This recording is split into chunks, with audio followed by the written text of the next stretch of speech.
So today I want to talk about what to do, or one method that you can try if you are feeling stuck in some sort of rut. So whether that is a feeling of intense tiredness and yet you know you've got work to do, you know you should be creating content or doing XYZ in your business, you've got this long list of shoulds that aren't necessarily priorities, but things that you know you should be doing or you feel like you should be doing, and yet you cannot summon the motivation or the energy to actually get on with it. That's the kind of mood that I want to speak to today in this video, because that is the exact mood that I was in this morning when I woke up.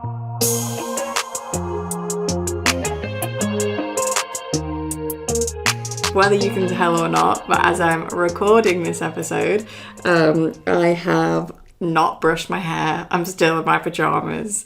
And honestly, this morning, I was really beating myself up that I didn't feel energized, that I didn't feel like I wanted to leap out of the bed and just get on with things and continue with my plan for world domination and all that kind of BS rubbish, basically. So yeah, I was feeling really guilty about it. And to be honest, for me, I would say I do struggle with resting. I tend to feel quite guilty if I'm not doing anything. Feelings of shame and not good enoughness definitely creep in, potentially because I identify as somebody who is a high performer to a certain extent. So maybe less so now, but definitely if I think back to school, I was a straight A student. Really kind of used to performing at the top of my game. So when I'm on or having those days where I don't feel at the top of my game, it can really not only affect me sort of physically, as in I feel tired, but also mentally and emotionally. I can go to a pretty dark place and start saying some mean stuff to myself. But a technique that I want to share with you is actually, and I learned this, I don't know, maybe 3 years ago, and I can't remember where I heard it. But basically, it was somebody said that when you find yourself with this kind of desire to rest, or this desire to kind of really hibernate and hide, one method that you can use to get out of it is to actually go deeply into it. So give yourself permission to fully hibernate. Give yourself permission if you're feeling I don't want to do it, blah, blah, blah. Go and basically throw a little tantrum. Stay in bed. Pretend time doesn't exist. Pretend clocks aren't a thing. Pretend there is no schedule that you are on. And really sort of embrace that feeling of wanting to rest, wanting to just hide from the world. And part of the sort of reasoning behind this that she shared at the time, and that I kind of have learned since myself, is that if we allow ourselves to fully embrace it, it doesn't take long for that to actually shift. So if there's I just don't want to do anything, well then really don't do anything and see how long it takes before you get bored is the essential takeaway. But the key here is that when you actually go into that state of hibernation or rest, actually do it. So don't half do it. Don't put your body into a rest state and yet keep your mind working, keep your mind obsessing over things.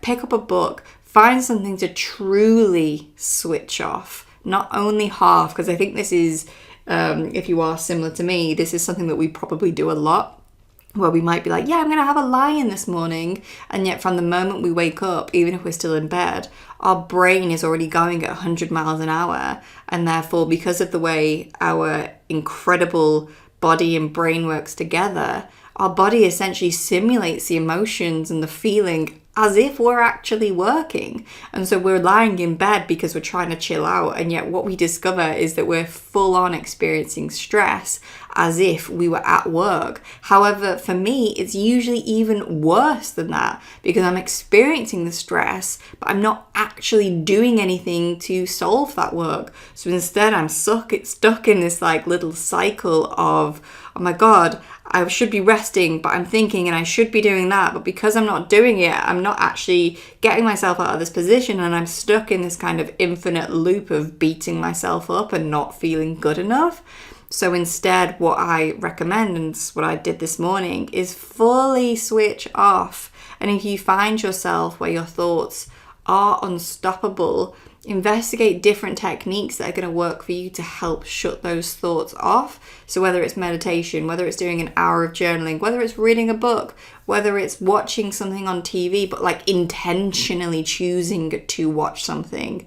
And if you really kind of go fully into it, what I have found is that it really does not take long for me to start to actually get bored or start to be like, oh, do you know what? I actually might just go do that thing now, because I've managed to shift that state. I've managed to sort of indulge the desire to rest enough that I'm then prepared and ready to go back to doing the things that I should be doing. But the difference is that I'm actually shifted to a state where I want to be doing them because A, I'm either bored, or B, I've managed to calm my nervous system down enough that I can get excited about the task at hand instead. So I just wanted to really keep this pretty short and sweet today and invite you, if you are in that feeling of, God, I just wish I could do nothing today. Like, you know, I really want to just go and hide. I want to stay in bed all day. I don't want to show my face. Like, yeah, do the bare minimum, because I know sometimes that's not always practical. And obviously I speak from a position of not having children. So I do have certain luxuries in my life that I know parents may not. But even if you can find within your day a period of time where you truly do nothing, but don't bring your phone to that nothing party. Leave your phone somewhere else. Give yourself an opportunity to fully switch off. Embrace that emotion. Go deep into it. And then just see, how do you feel? How long does your body need and your mind need to actually rest? Because I again, have found that usually if I don't do this, like if I try to push through, then that feeling of discomfort tends to persist longer than if I actually give myself permission to fully, go off grid for a while. It's usually not as long as you mentally might think it'll be. Your body just needs a moment of relief, a moment of respite from the incessant thoughts that you are feeding it. So yeah, that's what I wanted to share with you today from my unbrushed hair and pajama state, and hope that it maybe will serve you as well as it serves me. But remember, the key is to actually switch off. That's Button joining the party here. So that's where I'm going to leave you today. And where I usually say, go get creative. Oh, Button, stop it. And where I usually say, go get creative, take messy action, and don't forget to have fun with it, today I'm going to say, go get lazy, take intentional non-action, and don't forget to indulge it.